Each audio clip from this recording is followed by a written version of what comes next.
రాశి వారికి ఈ వారంలో సంకల్ప సిద్ధి నెరవేరే సూచనలు ఉన్నాయా అండి? పరిపూర్ణంగా ఉంది. అష్టమంలో శుక్రుడు, అలాగే ధనస్థానంలో గురువు, షష్ఠ స్థానంలో బుధుడు. మొత్తం మీద విజయం సాధిస్తారు. ప్రతి పని కూడా ఆలోచిస్తూ తప్పులు లేకుండా, పొరపాట్లు లేకుండా, సమయానుకూలంగా ముందుగానే తయారై పనిచేయండి. శక్తి వంచన లేకుండా పనిచేయండి. ఏమాత్రం నిరుత్సాహం పొందినా ఫలితం చేజారిపోయే అవకాశం కనపడుతుంది. ఆర్థిక పరిస్థితులు చాలా వరకు అనుకూలంగా ఉన్నాయి. మొహమాటం వల్ల అనుకోని లేనిపోని ఖర్చులు పెరుగుతాయి. అవసరాలకు తగ్గట్టుగా ఆలోచించండి.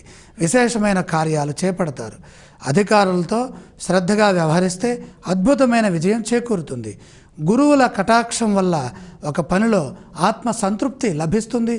పేరు ప్రఖ్యాతులు పెరుగుతాయి. ఈ రాశి వారు పఠించవలసిన స్తోత్రాలు ఏవండి? సూర్యారాధన చేయడం చాలా మంచిది. ఆలయ సందర్శన క్రమంలో ఏ ఏ దేవీ దేవతలను దర్శిస్తే మంచిదంటారు?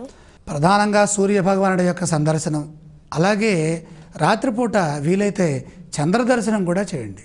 ఈ రాశి వారు చేయవలసిన దానాలు: 7వ రాశిలో రవి, 4వ రాశిలో చంద్రుడు. సూర్యచంద్రుల ప్రీతిగా గోధుమలు, బియ్యం విడివిడిగా దానం.